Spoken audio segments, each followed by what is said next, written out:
नमस्कार, आदाब। News click के इस कार्यक्रम में आप सभी का बहुत बहुत स्वागत है।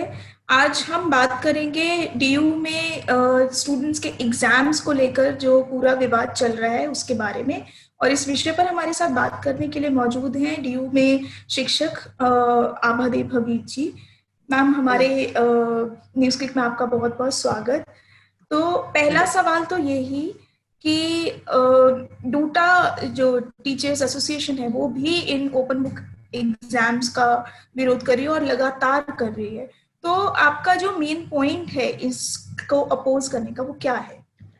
देखिए, ऐसा है कि लॉकडाउन पूरे देश में एक सरप्राइज की तरह आया। फौरन एक अनाउंसमेंट से लॉकडाउन हो गया। उससे पहले दिल्ली विश्वविद्यालय में मिड सेमेस्टर ब्रेक चल रहा था और हमारे स्टूडेंट्स जो हैं अपने घर गए हुए थे।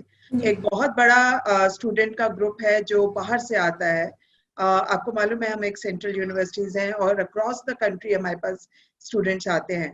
और सडनली 19 मार्च को पहले दिल्ली यूनिवर्सिटी ने कहा कि बंद रहेगा और उसके बाद लॉकडाउन में 24 मार्च से चला गया। तो हम बिल्कुल अनप्रिपेयर्ड थे और इसके बाद एमएचआरडी या डीयू के जो सर्कुलर आए कि ऑनलाइन तरीके से पढ़ाई होगी, ई रिसोर्सेज से पढ़ाई होगी, उसके लिए कोई किसी भी तरीके का इंस्टीट्यूशनल मदद डीयू की ओर से या सरकार की ओर से नहीं हुआ टीचर्स और स्टूडेंट्स के लिए।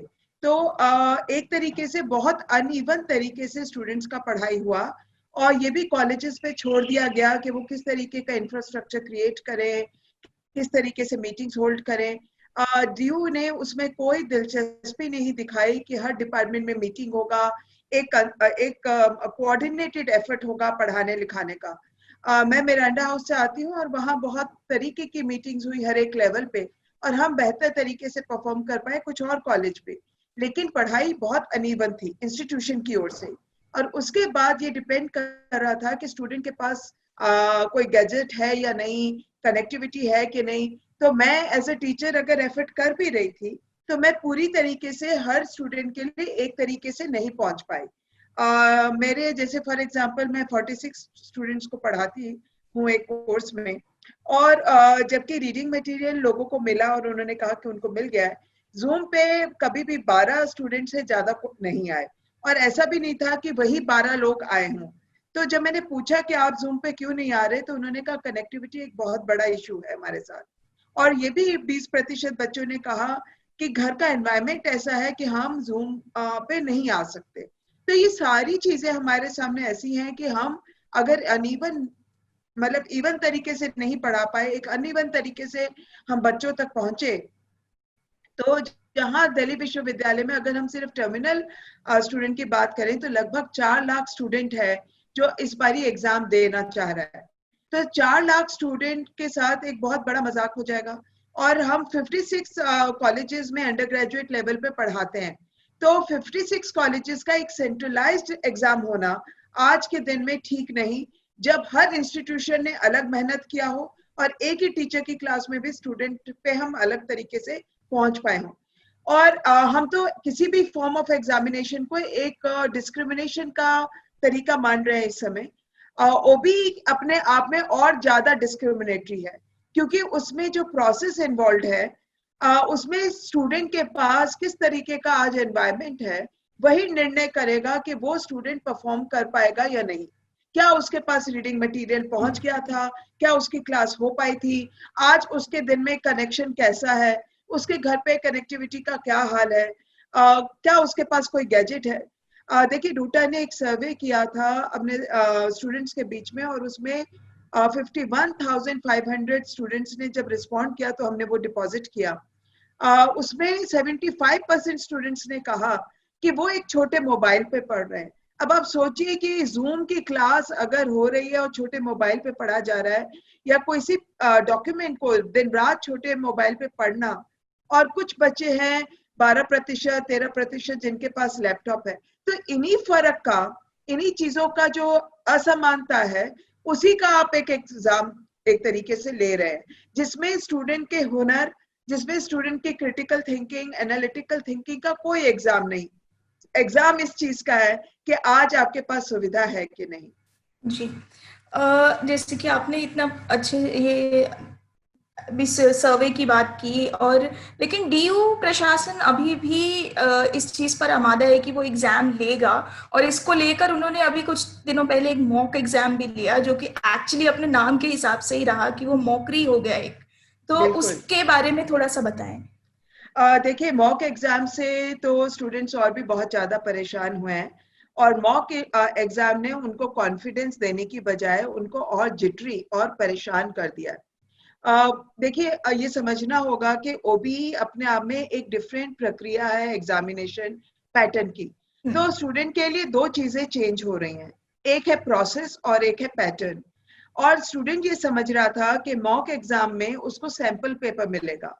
देखिए, पढ़ाई हम जिस भी तरीके से करते हैं, स्टूडेंट का एग्जाम को प्रिपेयर करने का एक तरीके में ये होता है कि 10 साल में क्या सवाल पूछे गए, किस तरीके से सवाल आएगा, मैं किस तरीके से प्रिपेयर करूं। और आज जब आपने ओबीई का फैसला लिया, दिल्ली यूनिवर्सिटी ने जब ओबीई का फैसला लिया, ये टीचर्स और स्टूडेंट को 14 मई को पता चला। यानी ये कि जो हमने लॉकडाउन पीरियड में भी पढ़ाया, 19 मार्च से लेकर हम लोगों ने पढ़ाया पूरे समय, 14 मई तक जितना भी पढ़ाया, न टीचर को पता था न स्टूडेंट को पता था कि उसे ओपन बुक एग्जाम लेना है। ओपन बुक एग्जाम का अपना एक पेडागोजी है, और हम लोग जो रेगुलर टीचर्स हैं, और हमारे सामने बहुत कम टीचर्स हैं जो जिन्होंने क्लासेस में ये कभी कभी असाइनमेंट के तौर पे या टेस्ट के तौर पे एक एक्सपेरिमेंट किया होगा, पर ये किसी तरीके से कोऑर्डिनेटेड तरीके से न बताया गया, न बोला गया स्टूडेंट को न टीचर को। तो स्टूडेंट ये होप कर रहा था कि सैंपल पेपर में उसका पेपर नजर आएगा। अनफॉर्चुनेट बात यह है कि जब स्टूडेंट अपना लॉगिन करता है तो उसको दो जोन मिलते हैं। एक ये है कि आपने कौन से पेपर के लिए अप्लाई किया था एग्जाम फॉर्म में, तो वो लगभग इंफॉर्मेशन है। और दूसरा ये है कि आप कोई भी पेपर डाउनलोड करें, और उसमें स्टूडेंट को मिला सेकेंड ईयर का पेपर, उसमें स्टूडेंट को मिला एनुअल सिस्टम का पेपर, संस्कृत का पेपर पड़ा हुआ है, फिलोसफी का है, साइकोलॉजी का नहीं है। तो जो साइकोलॉजी का स्टूडेंट है वो परेशान है कि बाकी पेपर जब लग रहे हैं कि इकोनॉमिक्स के हैं या इसके हैं, तो मेरा पेपर कहाँ है। तो एक तो स्टूडेंट को यही समझ नहीं आया कि वो कोई भी पेपर डाउनलोड कर ले और XYZ हो या फोटो बना के भेज दे, यूनिवर्सिटी उससे यही चाह रही है। वो परेशान हो गया। और दूसरी बात यह है कि प्रोसेस में ही बहुत सारी गलतियों का होना, यानी कि स्टूडेंट रजिस्टर ही ना कर पाए। अगर स्टूडेंट का जो OTP आना है ईमेल पे, वो उसके पीछे वाले जो रोल नंबर, दूसरा रोल नंबर है, उसकी ईमेल पे जा रहा है कि ये आपका रोल नंबर है और ये आपका OTP है। तो स्टूडेंट परेशान है कि मेरा OTP कहाँ गया।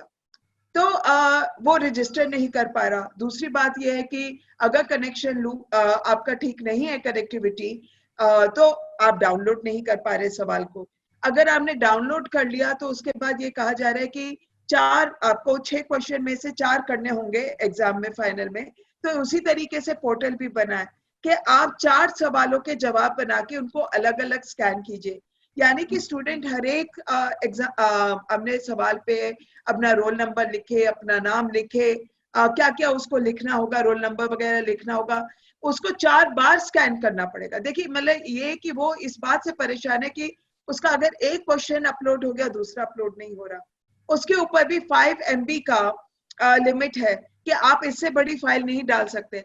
अब हमारे पास आप देखिए, डूटा में हजारों मेल्स आए, स्टूडेंट अभी भी लिख रहे हैं, आज सुबह भी लिख रहे हैं, रात तक लिखते रहते हैं। कई स्टूडेंट ने कहा कि हम SOL के स्टूडेंट हैं या हम कौन से कोर्स के स्टूडेंट हैं, हमें यही नहीं मालूम है कि फाइल को कैसे कंप्रेस करें, ये टेक्निक हमें नहीं आता है। तो आप समझ रहे हैं कि सारे इक्वली इक्विप्ड हैं to respond to these situations, whereas हमारे पास स्टूडेंट जो है इतने डाइवर्स तबके का आता है। और देखिए, यूनिवर्सिटी जिसमें 50% रिजर्वेशन SC ST OBC का हो, EWS का रिजर्वेशन हो, उसके बियॉन्ड भी मार्जिनलाइज सेक्शन का, गांव से पहली बार उठकर पढ़ने आने वाले बच्चों का, तरह तरीके का, मतलब ये जो जितनी सुंदर कहानियां थी कि कोई रिक्शे वाले का बच्चा आकर पढ़कर और क्या क्या बन गया, या कोई घर में काम करने वाली महिला का बच्चा आगे बढ़ रहा है और DU पढ़ा रहा है, ये सारी कहानियों पे आपने इग्नोर ही कर दिया। आप एक ऐसा सिस्टम लेकर आ रहे हैं जो डिस्क्रिमिनेटरी है, जो स्टूडेंट को उसके क्रिटिकल थिंकिंग, उसकी सब्जेक्ट की समझ को इवेल्युएट नहीं कर रहा। उसको ऐसी तकलीफ पहुंचा रहा है कि उसका एग्जाम कैसे होगा उसे मालूम नहीं।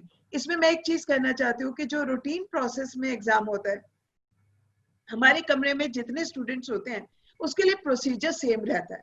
उसको घर से ड्रॉ करके, उसके छोटे कमरे हो चाहे बड़े कमरे हो, उसके पास किस तरीके के गैजेट है नहीं है, पर उस दिन जब एग्जाम हो रहा होता है आप एक एनवायरनमेंट देते हो और वो एक एनवायरनमेंट सबके लिए होमोजीनियस होता है। दूसरी बात यह है कि हर एक बच्चे को टीचर उतना ही अटेंशन देता है, किसी में भेदभाव नहीं होता। जो बच्चा शीट मांगता है उसके ऊपर हम भाग के जाते हैं, उसको शीट देते हैं, पानी चाहिए तो पानी। और आज हम क्या कर रहे हैं, आज यूनिवर्सिटी ये नहीं समझ रहा कि ओबी कंडक्ट करने में वो एक डिस्क्रिमिनेटरी एग्जाम फॉर्म लेकर आ रहा है। दूसरी बात, क्योंकि हमें ओपन बुक के लिए तो बुक चाहिए, ये भी सवाल हो रहा है, बच्चे कर रहे हैं, लेकिन स्टूडेंट्स कर रहे हैं, लेकिन हमारे लिए एक और बड़ी परेशानी है। कोई भी यूनिवर्सिटी है वो जानी जाती है अपने एडमिशन प्रोसेस के लिए, टीचिंग लर्निंग के लिए और एग्जामिनेशन के लिए।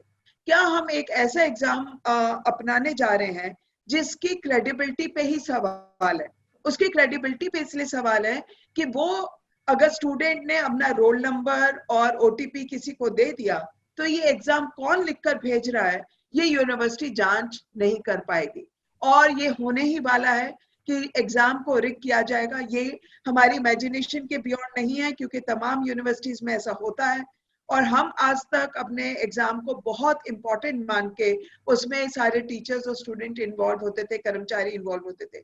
और आज हम एक ऐसा फॉर्म ला रहे हैं जिसमें जो ऑनेस्ट स्टूडेंट है वही मार्जिनलाइज होगा, और जो पैसा खरीद के कोई घोस्ट राइटर को खरीद सकता है, जिसके घर में बड़ा भाई या कोई और मदद कर सकता है, बहन मदद कर सकती है या पेरेंट्स मदद कर दें, इस तरीके का जो घोस्ट राइटिंग होगा उसको आप अवॉइड नहीं कर पाएंगे। तो ये जो जिस तरीके से ये एग्जाम एक क्वालिटी एजुकेशन के खिलाफ है, और इस सारे विवाद में एक ये चीज भी सामने आ रही है कि ये आप एक्चुअली क्या कर रहे हो कि प्राइवेटाइजेशन ऑफ एजुकेशन है जो उसको बढ़ावा दे रहे हो। तो आप इन दोनों चीजों को कैसे देखेंगे, क्वालिटी ऑफ एजुकेशन और प्राइवेटाइजेशन? देखिए, क्वालिटी पे तो मैंने आपको बता दिया कि किसी भी यूनिवर्सिटी का और एक सेंट्रल यूनिवर्सिटी का थीम अलग होता है as opposed to any private university. और स्पेशलाइजेशन के लिए एक छोटा सा इंस्टीट्यूशन हो, चाहे वो एमबीए का हो, मैनेजमेंट का हो या कुछ। हमारे पास एक मास एजुकेशन के लिए स्टूडेंट आते हैं जिसमें रिजर्वेशन एक के तौर पे, एक पॉजिटिव चीज की तौर पे हम वेरियस सेक्शंस ऑफ स्टूडेंट को लाते हैं। तो कोई भी प्रक्रिया हो, चाहे हमारा क्लासरूम हो, चाहे वो इवैल्यूएशन सिस्टम हो, एडमिशन, उसमें डिस्क्रिमिनेशन को हमें निकाल देना है। That is the first assurance we have to give and we are failing in that. Teaching ठीक से नहीं हुआ, और मैं अभी भी बताना चाहती हूँ कि अगला सत्र शुरू होने वाला है। आज तक कोई मीटिंग यूनिवर्सिटी में नहीं हुआ जिसमें उन्होंने सारे टीचर्स को इन्वॉल्व किया हो, जिसमें डिपार्टमेंट्स को इन्वॉल्व किया हो, ये समझने के लिए कि कितना प्रतिशत ऑनलाइन हो, कितना प्रतिशत ऑफलाइन हो, क्योंकि हमें मालूम है कि कोविड का ग्राफ तो ऊपर जा रहा है। तो हमारा टीचिंग पे फोकस ना होना और आज के दिन में सिर्फ एक इवैल्यूएशन पे फोकस होना अपने आप में एक बहुत बड़ा सवाल है। दूसरी बात यह है कि जब पूरे विश्व में बहुत सारे यूनिट्स में स्टेट गवर्नमेंट्स ने एग्जाम्स को रद्द कर दिया और एक ऑल्टरनेट फॉर्मूला दिया है कि आप पास्ट एक्सपीरियंस को देखकर और जो आपका प्रेजेंट इंटरनल असेसमेंट है उसको देखकर आप एक ग्रेड दीजिए इस सेमेस्टर का, और स्टूडेंट के पास 31 जुलाई तक या जब भी सेशन बाहर की यूनिवर्सिटीज में अलग समय होगा, सेशन शुरू होने से पहले उनको डिग्री मिले। तब ये हमारी समझ से बाहर है। और ये देखिए, यूनिवर्सिटी अपने फर्स्ट ईयर और सेकेंड ईयर स्टूडेंट के लिए भी कर रहा है और इंसिस्ट नहीं कर रहा कि उनको तो एग्जाम बाद में लेना ही पड़ेगा। तो जब आप फर्स्ट ईयर और सेकेंड ईयर के लिए कर पा रहे हैं तो आप ग्रेजुएटिंग स्टूडेंट के लिए ही क्यों अड़े हुए हैं, ये हमारी समझ से बाहर है। तो ये जो टीचर्स और स्टूडेंट आपको क्रेडिबल ऑल्टरनेटिव्स दे रहे हों और आप नहीं मान रहे, उसमें तो फिर हमें एक ही चीज समझ आता है कि इसमें रुपया इन्वॉल्व है। और आप देखेंगे कि जो ओबी का मॉक एग्जाम चला उसमें ऊपर जो स्ट्रिप है उसमें अमेज़न आ रहा है, तो यानी कि ठेके दिए जा चुके हैं। Okay, and this is about making money. Okay, so university may be spending anything between 2.5 crores to 7-8 crores in running such an exam. DTU जैसी छोटी यूनिवर्सिटी में भी हमने सुना कि several crores have been spent on a open book exam. तो ये जो आपदा में अपॉर्चुनिटी ढूंढने की जो बात कही गई, मेरे ख्याल से तो ये अपॉर्चुनिटी है जिसमें आप बिजनेस जो कंपनीज हैं उसको आप मुनाफा पहुंचाना चाहते हो, और दूसरा वो लोग होंगे जो एग्जाम को रिग करेंगे। तो ये दोनों तरीके का बिजनेस जो है उसको आप बढ़ावा दे रहे हैं। और आने वाले दिनों में जिस तरीके का न्यू एजुकेशन पॉलिसी के दस्तावेज में ऑनलाइन वगैरह के ऊपर फोकस है, उससे भी जोड़ के ये देखते हैं, हमें डर लगता है कि टीचर और कॉलेजेस और यूनिवर्सिटीज को रिप्लेस करने का एक तरीका हो सकता है, क्योंकि यूनिवर्सिटीज आज के दिन में जब 50% जनता 25 साल से कम उम्र की है, हमें एक ग्रेटर कमिटमेंट चाहिए सरकारों से कि वो ज्यादा स्कूल और कॉलेज खोलेंगे। तब अगर आपके न्यू एजुकेशन पॉलिसी के दस्तावेज में लिखा होगा कि 40,000 कुछ यूनिवर्सिटीज कॉलेजेस से घट के उनका नंबर 15,000 होना है, चाहे आप उनमें कॉलेज यूनिवर्सिटी में स्टूडेंट की संख्या बढ़ा भी दें, तो 15,000 क्या 40,000 को रिप्लेस कर सकती है। तब आप किस तरीके का एक्सपेंडिचर देख रहे हैं कि पेरेंट्स और स्टूडेंट्स का होगा, और किस तरीके का विड्रॉल फ्रॉम द रिस्पॉन्सिबिलिटी होगा सरकार का, ये देखने ही वाली बात है। जी। एक चीज इसमें है कि डीयू का जो एडमिनिस्ट्रेशन है वो लंबे टाइम से हम लोग देख रहे हैं कि बहुत ही आर्बिट्ररी तरीके से काम कर रहा है, और इस एग्जाम लेने के पूरे डिसीजन मेकिंग का जो प्रोसेस था वो भी काफी अनडेमोक्रेटिक लगा, क्योंकि एसीईसी को नहीं बुलाया गया, वो सारी चीजें। तो उसके बारे में थोड़ा सा अगर आप बताएं।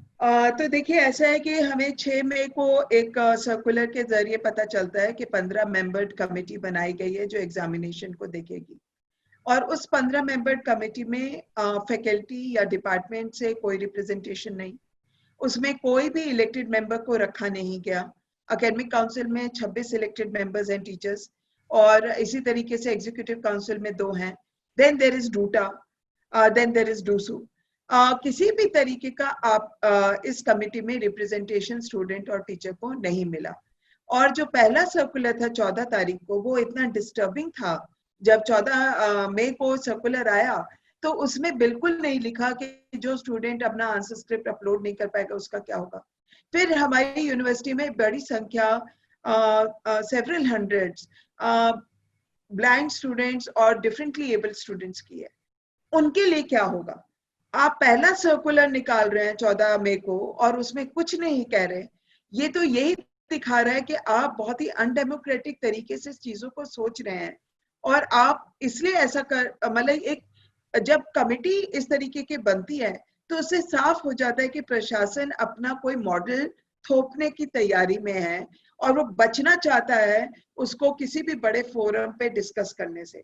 और यही ओपन बुक एग्जाम के साथ हुआ है। और अभी भी मैं कह रही हूँ कि जिस तरीके से हमें आगे सत्र में पढ़ाना है उसके बारे में कोई विचार आज के दिन में यूनिवर्सिटी से लेकर नीचे तक हुआ नहीं है।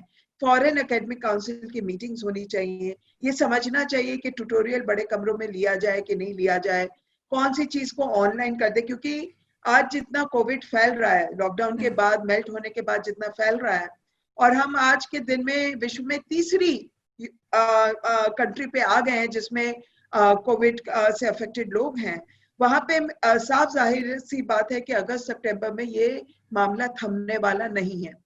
तो जब ये मामला थमने वाला नहीं है तो हमें तो सोचना है कि स्टूडेंट का टीचिंग लर्निंग का नुकसान ना हो। तो उसके लिए जो डिस्कशंस अभी से स्टैट्यूटरी बॉडी में होना चाहिए। और देखिए, स्टैट्यूटरी बॉडी में डिस्कशन होने से ये भी होता है कि जब हम एक बड़े प्लेटफॉर्म में डिसीजंस लेते हैं तो ऑलरेडी एक लोगों के बीच में बातों का जाना, डिसमिनेशन होना, उनका माइंडसेट बनना, उनको समझ आना, उनका इंटरवेंशन हो पाना, वो आसान हो जाता है। तो यूनिवर्सिटी ना पढ़ाई लिखाई के मामले में ये कर पा रही है और न वो उसने ओपन बुक एग्जाम में ही टीचर्स और स्टूडेंट्स को इन्वॉल्व किया।